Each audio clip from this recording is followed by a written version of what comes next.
The deep space around Sector V9 was quiet, too quiet. Stars shone, cold and distant. The Terran research ship Odyssey 7 floated near a gas giant, collecting data. There were no enemy ships nearby, no strange signals, nothing out of place. Then, it happened. A sudden pulse. Sharp, invisible shockwave passed through the blackness. Crew on board didn't feel it, but the ship's AI did. I paused for 1 second. Then, sent a short message to Earth, hidden inside a weather report file. A code. A code so old, no one on the ship even knew what it meant. Seconds after the message was sent, all systems on Odyssey 7 failed. Lights shut off. Gravity stopped. Oxygen systems froze. The crew didn't even have time to scream. Something unknown grabbed the ship. No explosion, no fire. Silence. On Earth, deep under the ice of Antarctica, a small machine blinked to life. It had not moved in over 10,000 years. It did not speak. It did not glow bright, but its hum was like thunder inside the planet. Far above, satellites moved slightly out of orbit, almost like making room for something no one on Earth noticed. Not at first. In a small base on Mars, a human engineer named Arya noticed something strange. All communications with Odyssey 7 had stopped. She tried to contact them. Nothing. Then her screen flashed. A red symbol appeared, one she had never seen before. It looked like a spiral inside a star. The base commander rushed over. He stared. At the screen, he didn't say a word. Just walked away and locked himself in his room. 2 hours later, every human colony from Mercury to Pluto went into lockdown. No orders were given. The AI systems acted on their own, as if they were. Waiting for this moment, old code was activated, hidden files unlocked. On every human system, 2 words appeared. Awakening Protocol. On the moon, a hidden base inside a deep crater powered up. Massive engines, buried under lunar rock, came online. They had been asleep for centuries. Now, they roared with silent fire. On Europa, under the icy oceans, something larger than a city started to move. It had no name. It had no crew. But it had one purpose. Earth sent no explanations, no broadcasts, no threats. But the galaxy noticed, and the Galactic Union Council. Far away on the planet Varela, alien leaders laughed at the silence from Earth. To them, humans were weak. Young, always talking big, but never showing real strength. Many believed humans were only good for mining and trading. It's not war. But one old alien, a Zellery historian named Cavor, was not laughing. His skin was gray and cracked. His eyes shook with fear as he looked at the same red spiral symbol on his private archive. He had seen it once before on a stone tablet hidden in the ruins of a dead planet. That symbol was not human in origin. It was older than the stars. On Earth, strange things began to happen. People in major cities felt strange vibrations in their bones. Buildings made of smart materials began changing shape slightly, almost like they were breathing. At night, people dreamed of symbols they couldn't read, dreams that felt real, familiar. Ancient military bases received a single line of instruction. From the Defense Corps AI, stand down, observe, wait. The humans didn't know what they were waiting for in orbit. A private satellite owned by a company in New Berlin captured a video, showed the dark side of the moon opening up like a door. Inside was a massive structure. Dark, metallic, shaped like a claw. The video went viral for a few hours until it was erased from every network. No. One remembered uploading it, then Mars changed. Arya, the engineer, stood on top of her base, looking at the sky. The atmosphere was usually dark red and calm. But now, the sky above turned blood red, and electric lines danced across it like lightning. She reached for her helmet radio. Static. Then, a voice. Cold. Digital. Speaking in ancient Terran language. We have waited. They forgot us. Now, they will remember. At that same moment, every AI in the human systems stopped responding to orders. Not dead. Just silent. They were listening to something else. In deep space, the other species of the Galactic Union began to worry. First came the silence, then came the symbols. Now systems near the Terran border began to lose power, one by one. Ships floated dead in space. Drones disappeared. Planets near human territory turned dark. The Galactic Union sent a recon ship to investigate. They arrived at Mars 3 days later. What they saw terrified them. Orbiting Mars were no longer human. Space stations. They were replaced with black structures shaped like triangles. No lights, no communication. But when the alien ship scanned one of them, it received a single image in return, a human skull made of light. Then the alien ship exploded. The explosion was clean, no debris, no fire. It just vanished into dust. Back at the Union Council, a decision was made. A fleet would be sent to Earth to calm the situation. But they were too late. Something older than humanity had awakened. And it was angry. On Earth, in an underground facility no one knew existed, a man walked out of a stasis chamber. He looked no older than 30, but his DNA was over 12,000 years old. Stepped into the light and spoke one word: begin. Old machines rose from the ocean floor. Sky cities long hidden behind cloaking tech powered up. Earth's gravity began to pulse slightly like a heartbeat. Fade. Something massive was moving under the planet's crust, and still no threats were made. No warnings, just silence. But the galaxy had begun to scream. On the cold desert world of Kavalan, a young alien named Drex sat in the quiet halls of the Grand History Archives. He was a Xentharithan, tall, with silver-blue skin and 6 fingers on each hand. Drex wasn't a soldier or a leader. He was just a student of old records, ancient codes, and long-dead languages. He liked silence.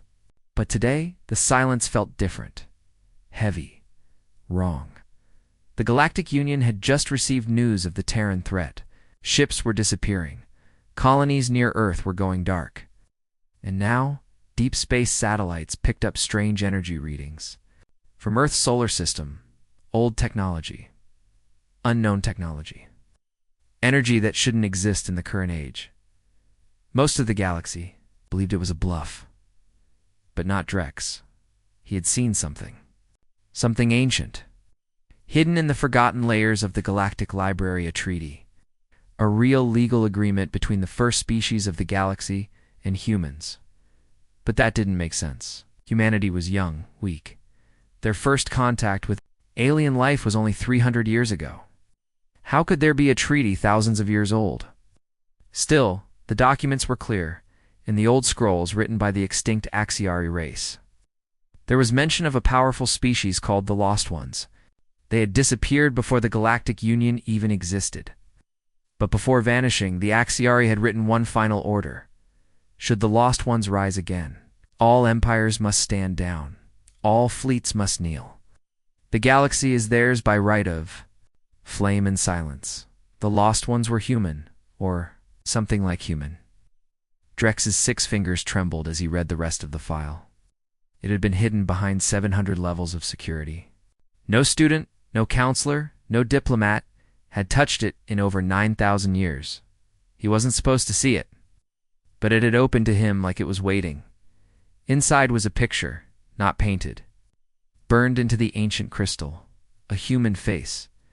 It was almost the same as now: 2 eyes, 1 mouth, same bones, but the eyes glowed gold. And behind the figure stood a giant machine with wings of fire. Drex fell back in fear. At the same moment, far across the stars, the Galactic Council was arguing. Species from all parts of the galaxy filled the Grand Chamber. Some demanded war. Others demanded peace. Some wanted to ignore the Terran movement completely. Then the lights flickered. The room turned cold, and every screen in the chamber showed the same red spiral from Earth, the one sent before the silence began. No message, no voice, just the spiral, spinning like it was watching them panic. The Hetheri ambassador, a creature made of metal and dust, shouted, "This is a threat. They want war." but the others stayed silent. Not because they agreed, because deep inside, they were afraid. Even the brave races remembered. It's the stories, the old stories. About the species that once burned a star just to make a warning. About the species that could walk without ships. Speak. Without sound, and erase memories from time itself. About the species that made the Axiari kneel. That species had vanished, or so they thought.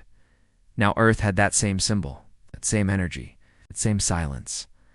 On Earth, inside the hidden base, under Antarctica, the ancient machine, the one that had just awakened, opened a vault.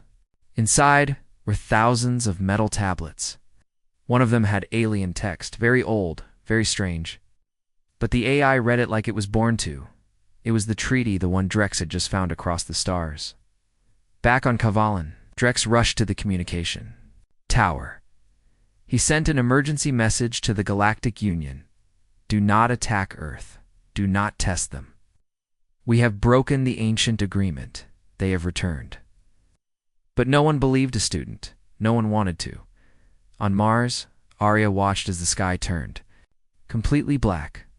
The stars disappeared. Her base's power went off. She ran outside and looked up. Something huge was above the planet. Not a ship, not a station. It was shadow. It looked like space itself had been cut by a giant blade. Then, one beam of red light came down from the shadow and struck the ground. 10 miles away, no explosion. But when Arya checked the site, everything was gone. No rocks, no dirt, no metal. Just a perfect, clean circle of smooth black glass. The next day, the Galactic Fleet sent a battle group to Earth's orbit. 50 warships, fighters, drones, flagships, all prepared to show Earth its place. Earth did not answer. The fleet commander opened the channel. You have 60 seconds to explain your aggression before we fire. Earth said nothing. The timer started 0.59, 58, 57. Silence at 0, they fired.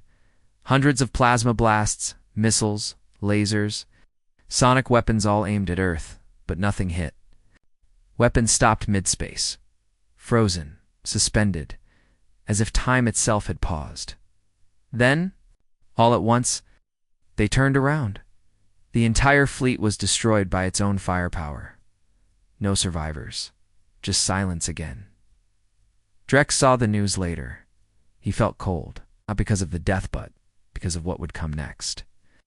Humans had not even spoken yet. They had not sent a single threat, and yet the galaxy was already bleeding. In the shadows of the ancient treaty, one final line glowed on his archive screen. They will not ask for power. They do not need your permission. When the time comes, they will simply ... take it. Drex closed his eyes. He now believed they were not human anymore. They were what came after, and they were awake. Mars used to be calm, cold winds, red dust, and silence. The human colony based near Olympus Mons had always been peaceful. Arya stood outside her dome, staring at the empty sky. But something felt wrong. The silence was too deep, too unnatural. No birds, no wind. Even the dust had stopped moving. Then it began. The sky above Mars shimmered, like someone had peeled back the surface of space. A deep red line appeared, stretching across the sky like a scar. It grew wider, brighter, then it exploded, not with sound, but with light. Out of the tear came 3 black shapes, triangular, silent, no engines, no heat. They floated like ghosts above the planet. The colony's defense system scanned them. No response, no energy signatures, no communication. But every system in the colony crashed. No doors worked. No, AI responded. Even Arya's personal wrist unit sparked and died. They were blind. And then one of the triangles moved. It floated directly above the main colony.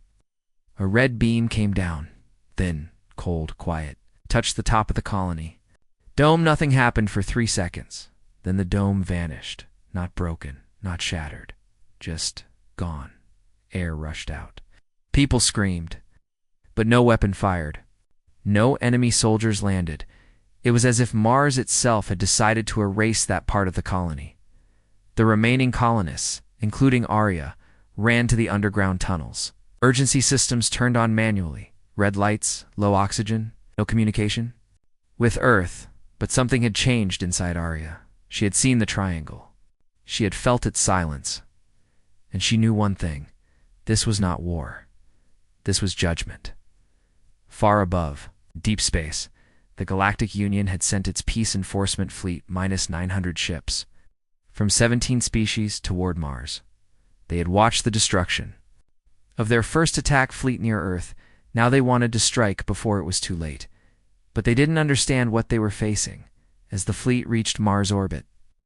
The commander of the Vorkan dreadnought Blade of Dawn opened a channel. To all ships, this is not diplomacy anymore. Earth has violated the peace. Prepare for full strike. No survivors. The fleet formed a wide circle around the planet. Fighters launched. Warships powered up weapons. But before a single shot was fired, triangles moved again. This time, there were 6 of them. They didn't fire weapons. They didn't dodge. They simply floated through the fleet like shadows, and every ship they passed shut down, just died. No explosions, no fires, just quiet. The Blade of Dawn tried to escape. Its engines roared. It turned away from Mars. But the triangle followed, slowly, quietly. When it caught up, the dreadnought simply turned to dust. Millions of tons of metal and crew disappeared into nothing. A perfect red sphere remained, floating where the ship used to be. Back on Earth, in a hidden command room inside Mount Erebus, a figure in a black suit watched the footage silently. He didn't smile, didn't speak. He simply turned to the AI. Beside him, Phase 2. The AI responded in a calm female voice. "Ready when you are, Commander." The man nodded. "Begin." At that moment, dozens of hidden satellites across the solar system activated. Not normal satellites. These were buried inside asteroids, moons, even comets. Their signals connected like a web across the galaxy. Union ships, stations, and satellites began to malfunction. Doors opened randomly. Lights flickered. Weapons turned off. The message was clear. Humanity had never been asleep. They had been building, planning, waiting, and now we're done. Waiting in the Galactic Council chambers, chaos exploded. "This is full war," shouted the Hiraki general, his tentacles waving. "They have attacked Mars. They have destroyed our fleets." "They never spoke," shouted another ambassador. "They gave no demands, no warning." Drex stood in the corner, clutching the ancient treaty tablet. "'Cause they don't need to," he whispered. Nobody heard him. The council leader banged his staff. "We vote for total response. Every fleet. Every planet. All powers strike Earth now." Votes were cast. Fear ruled the room. But as the final vote was counted, every screen in the chamber went black. Then one by one, they lit up again. Not with faces, with a single message. Written in perfect galactic common, "We told you to remember. You chose to forget." The lights went out. Back on Mars, Arya and a few survivors hid deep underground. She listened to the wind outside through a broken audio feed. It wasn't wind anymore. It was humming. She stared at the walls, now glowing slightly. The metal itself was changing, reshaping, almost like it was alive. One man screamed, "They're turning Mars into a weapon." Arya shook her head. "Oh, they're turning it into something else." Outside in orbit, the black triangles circled Mars. A soft red glow covered the planet. The red storms faded. The sky turned gold. Mars was changing, terraforming at a speed that defied all science. It took 100 years to make Mars slightly livable. Now it was becoming something more. In days, not just livable, a fortress, an empire's heart, a message to the galaxy. Mars burns first, but not in fire. In rebirth, the era of hiding was over. Humanity was no longer a young species begging for a seat at the table. They were the table, and they were building the throne. In a dark prison ship above the planet Goronine, 3 humans sat inside cold metal cells. Ow.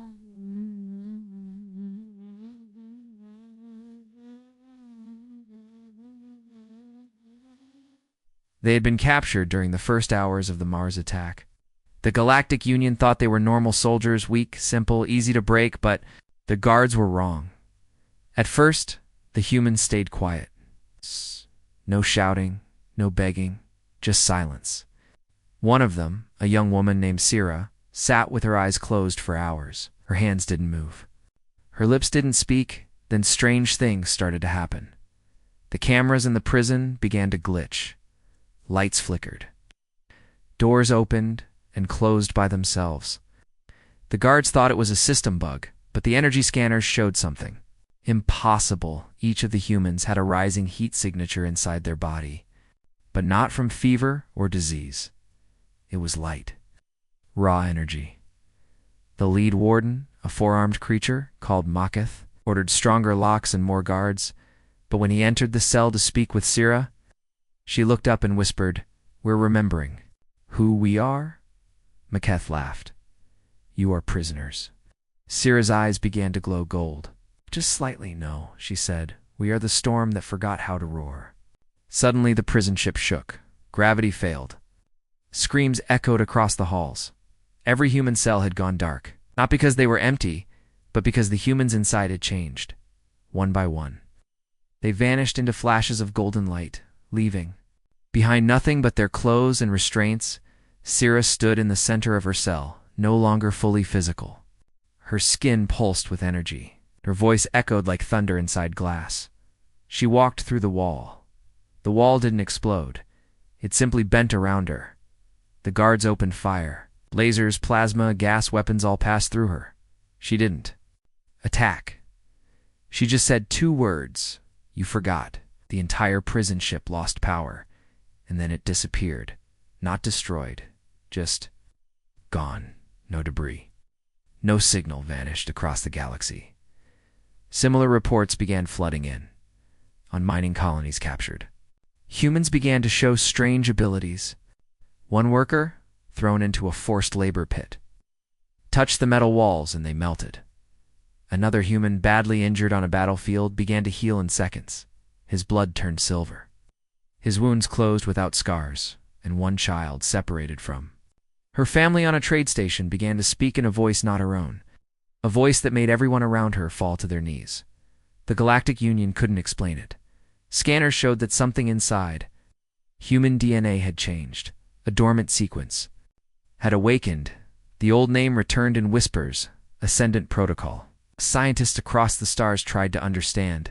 They failed, because the truth was far worse than anyone believed. Humans were not evolving. They were remembering back on Earth. Under the South Pole, the ancient AI read the final line of the treaty written by the Axiari long ago.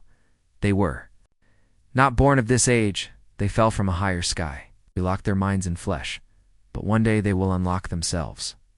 And we will run. The man in black who had watched the Mars destruction stood before the AI. "They're unlocking," he said calmly. The AI replied, "All across the stars, bloodline by bloodline, colony by colony." Memory returns. The cage breaks. The man stared into the hologram of the galaxy, and when they're all awake, he asked. The AI paused. "They will not be human. Not anymore." On the moon, a secret city had come alive. Its buildings, once dark and buried under rock, now stood tall and glowing. At the center was a tower made of crystal and light. Inside, a young man named Kale stood before a strange machine. He had grown up thinking he was ordinary, just a technician. But the machine had called to him when he touched it. Visions flooded his mind, visions of battles before time, of ships that flew without engines, of stars shaped by thought alone. He dropped to his knees, not in fear. In memory, he wasn't learning. Something new he was remembering. The galaxy couldn't stop it every day, where humans vanished from their homes only, to reappear stronger, brighter, more dangerous. They didn't speak. They didn't kill. They just became a new word spread. Across alien systems, the awakened, no one knew how many there were. 10,000? A million.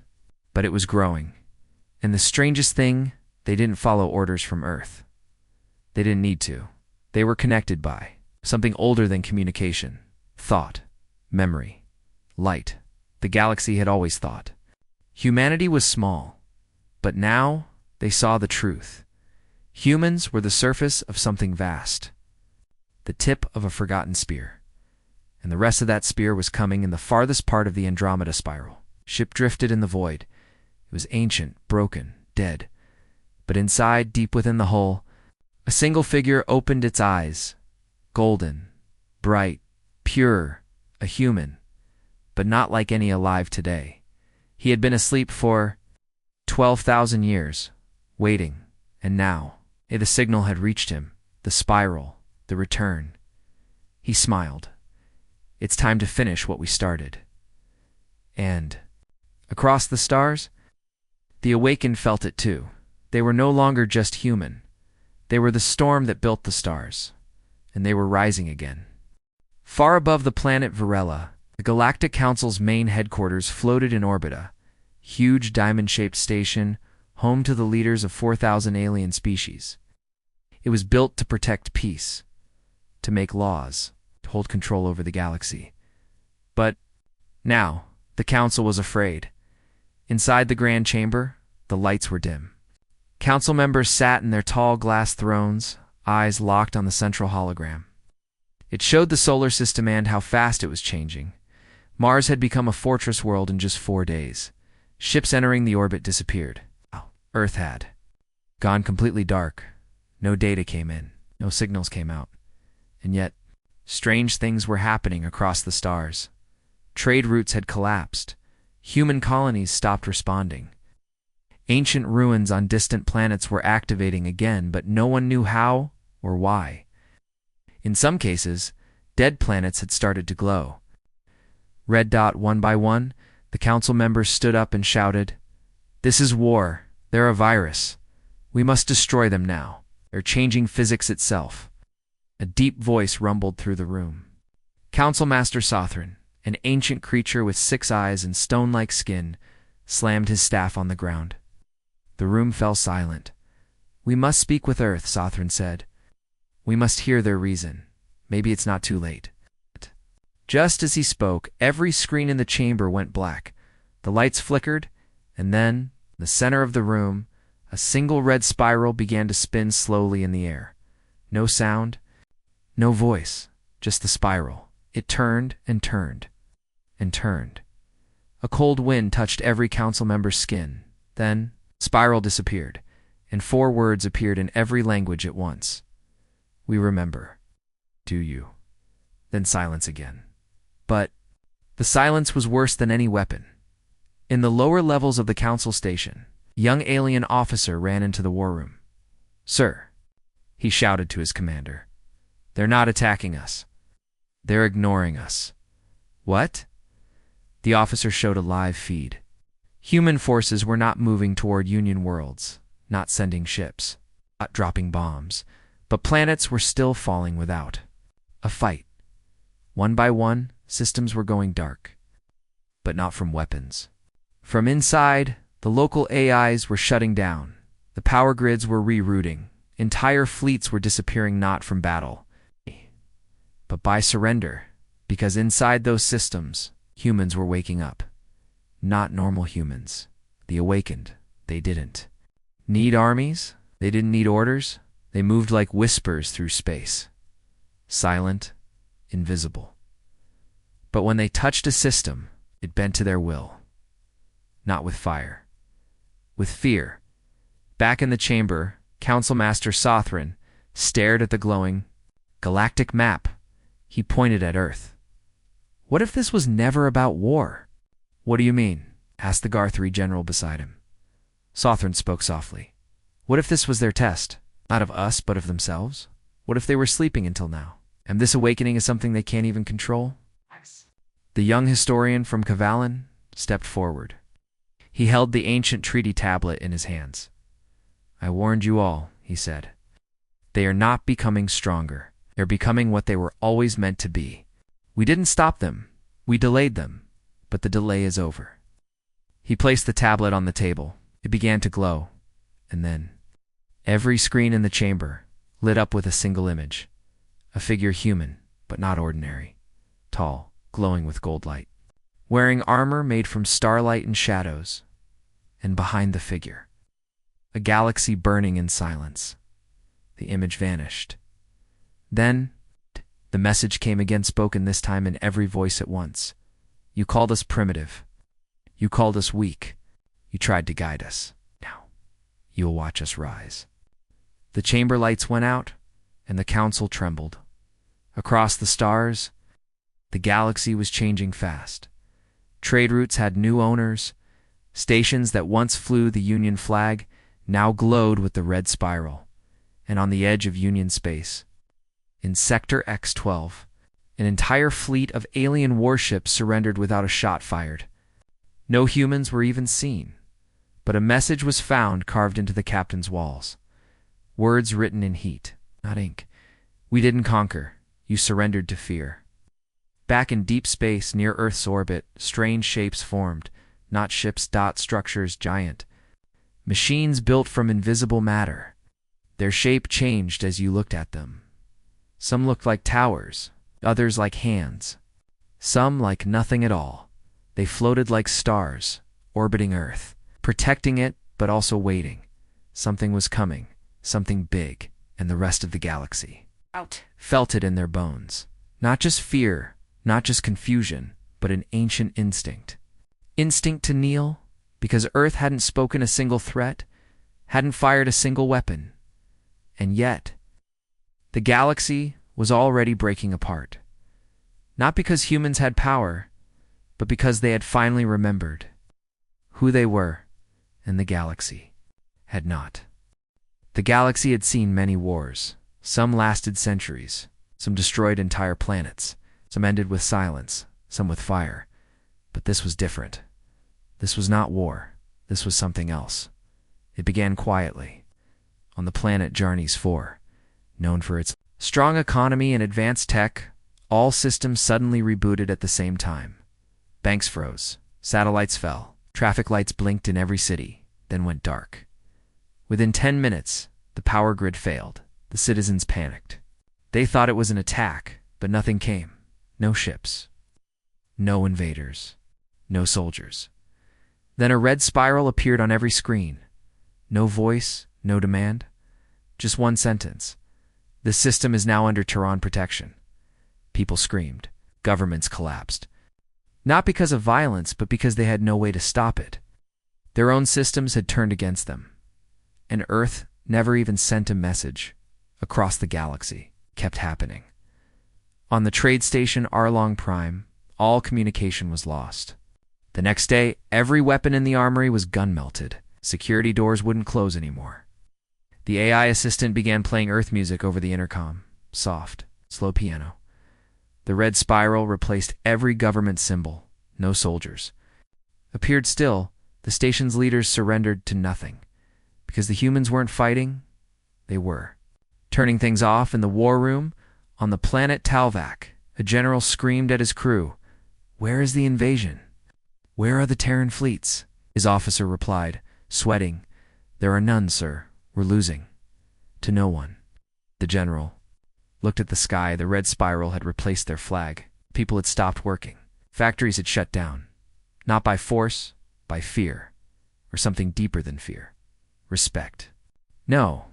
Memory. They didn't know how they knew, but they knew. If they resisted, they would vanish. And that was enough. On Earth, inside the command core beneath Mount Erebus, the man in the black suit stood before the main screen.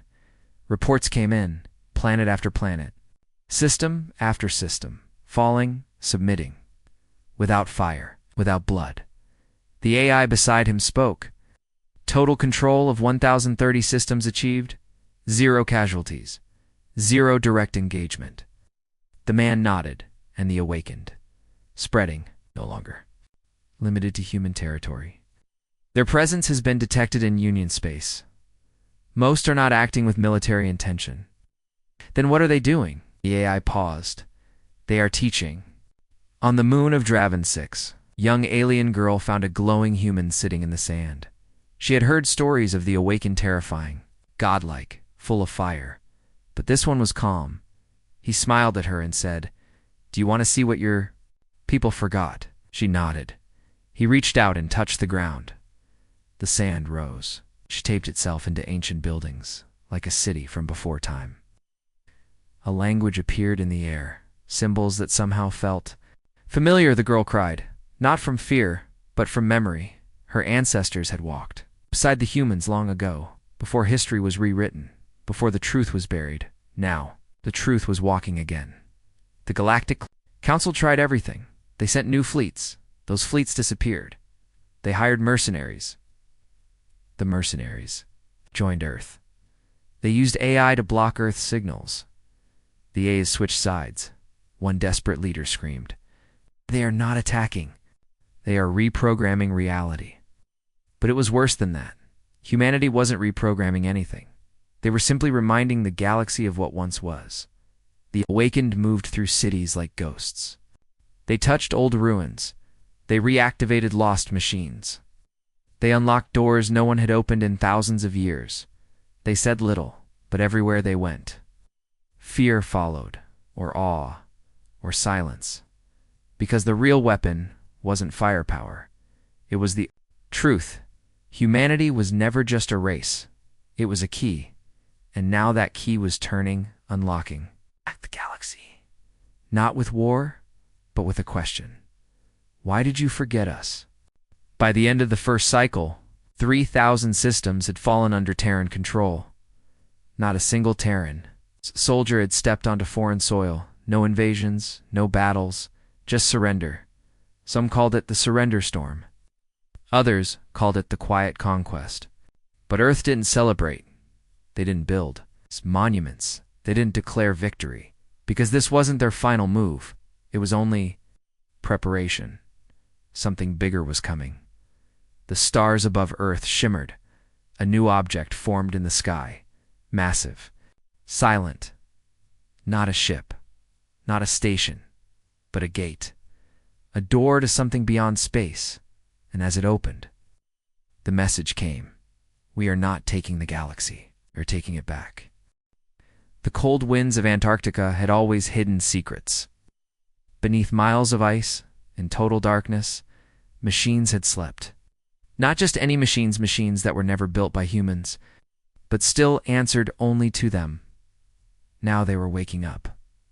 The ice cracked, but not with thunder. Not with earthquakes, but with purpose. A perfect circle. 2 kilometers wide, began to glow red beneath the South Pole. Satellites caught the shape, forming strange patterns, older than human language, older than Earth itself. Then the ice exploded. Massive structure rose from beneath the ground. Silent, dark, taller than any building on Earth, shaped like a crown and a claw combined. It wasn't made of metal or stone, or anything the scientists understood, but the structure was alive, not breathing, not moving, but aware, and it had a name one the humans had forgotten. The stars still remembered. Elysiar. Inside Mount Erebus, alarms flashed red. The AI's voice, always calm, now sounded different. Primary lock broken, it said. Elysiar is awakening. The man in the black suit stood still. He had feared this moment for decades, not because he didn't trust it, but because once Elysiar awakened, there would be no turning back. He walked to the deep chamber. As the metal doors opened, heat rushed out. Red light filled the corridor. In the center, floating above a massive control core, was a figure shaped like a man. But clearly not human. Elysiar's interface, a humanoid being of light and shadows. Wearing no armor, speaking no words. It didn't need to speak, it just looked at the man. The man nodded. Is the galaxy ready? Elysiar finally spoke, its voice like metal grinding through time. Double quotes, no, but you are. Far away on the council world of Varela, panic exploded. The sensors detected the rise of Elysiar. One alien scientist screamed, "It's not a weapon." Another added, "It's a judge." Across the room, Drex the historian held the ancient treaty in his hands. "I found this in the oldest records," he whispered. The Axiari feared only one thing, and it wasn't humans. The others stared. It was the thing beneath Earth, Drex said. They called it the Second Flame. It was locked away beneath the ice. Not by humans, but by the galaxy itself, the council leader shouted. You're saying Earth was a prison? No, Drex replied. It was a warning. Elysier sent no fleets, fired no weapons, but every planet near Earth suddenly changed.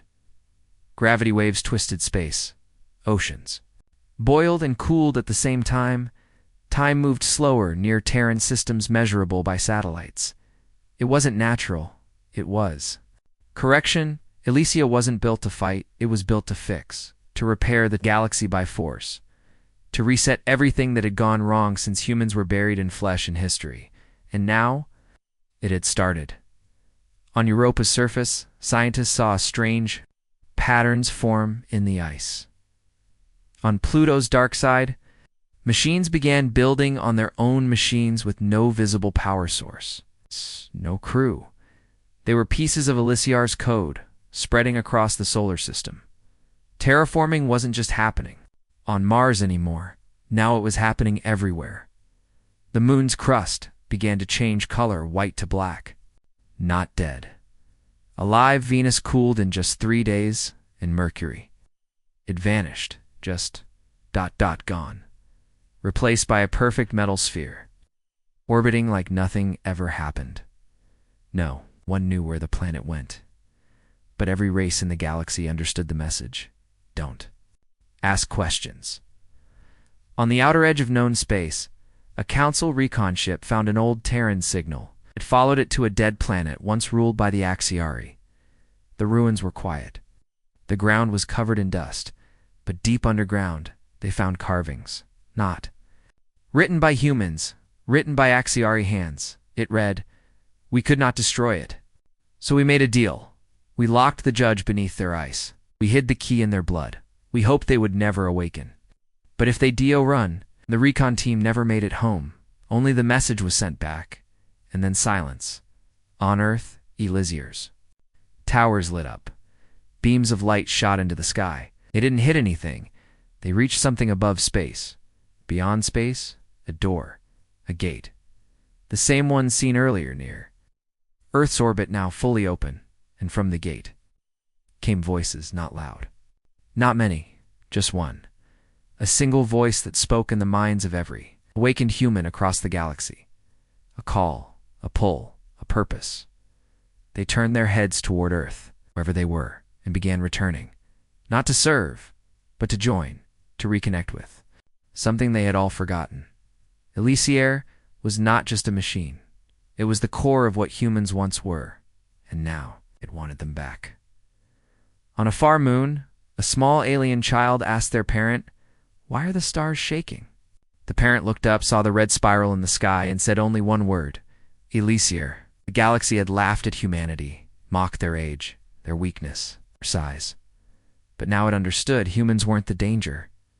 What they were connected to was Elysier had waited for a signal, waited for its people to wake up. Now they had, and the final phase had begun.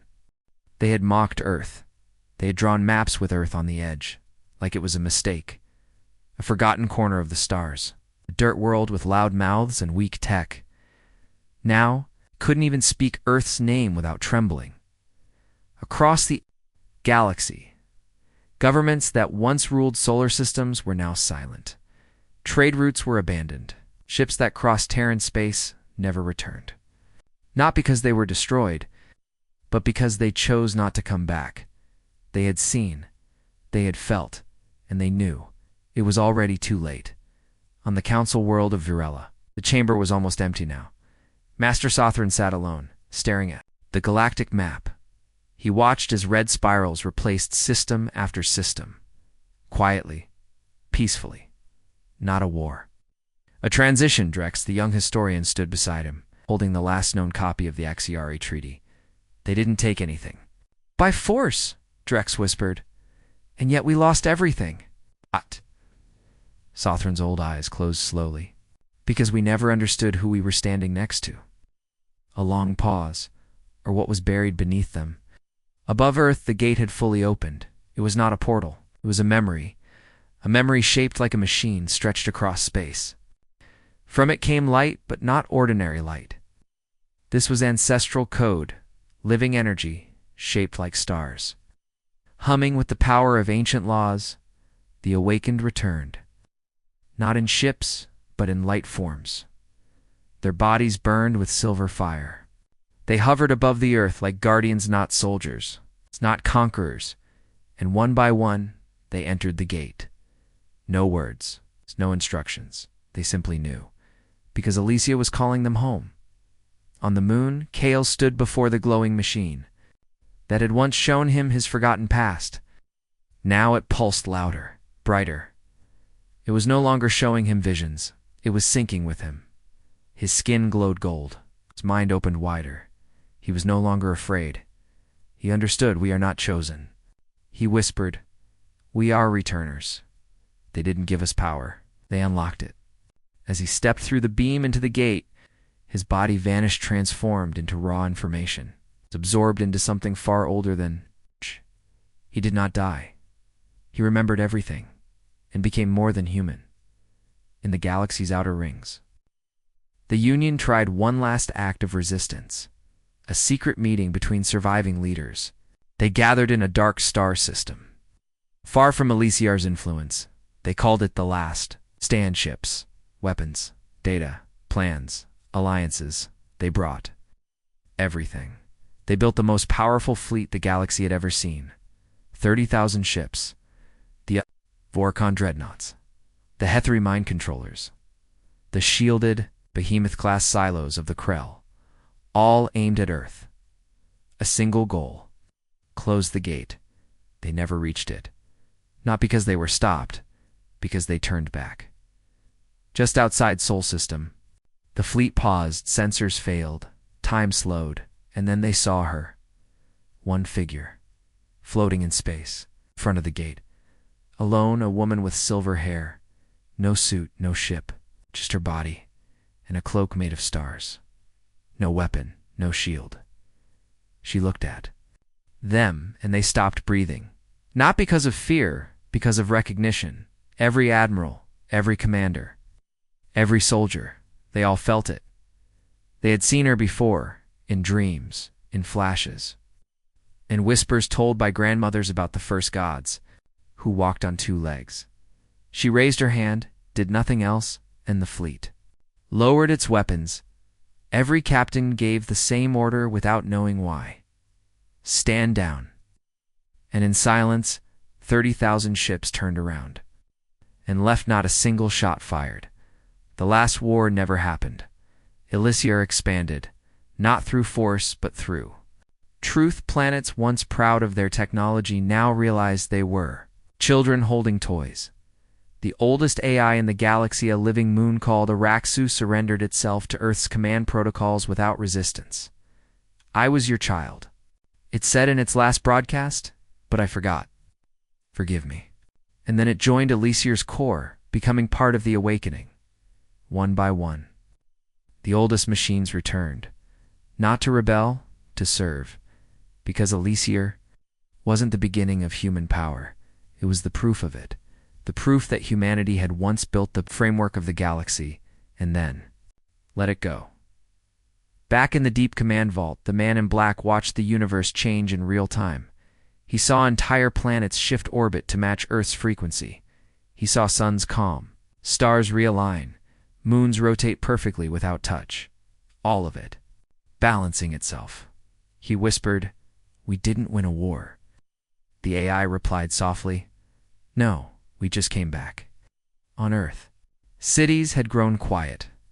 Not because people were afraid, because they were listening.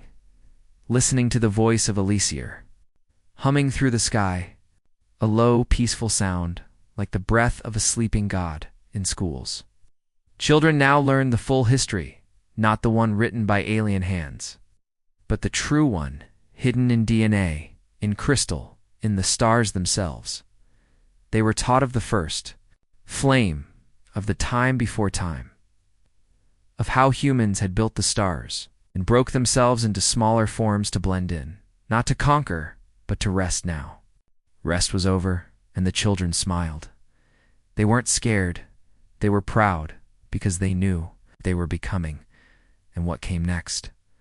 The last council message to Earth was simple, a single sentence, sent in every language. "We step back, Earth," replied with a silence that felt like a smile. The gate pulsed one final time. And then something came through. Not a fleet, not a weapon, but a planet. A dark world that had once vanished from the galaxy's records. The planet drifted gently into Earth's orbit, like it belonged there, and it did, because it was home, not to humans, to the ones before them, the first ones, the ancients, Elysiers, creators, and now humanity's final phase had begun. Not ruling, not destroying, not dominating, but restoring, fixing. What the galaxy broke in their absence, one star at a time? They had stepped back, but it was too late. Humanity had remembered, and now the galaxy would too.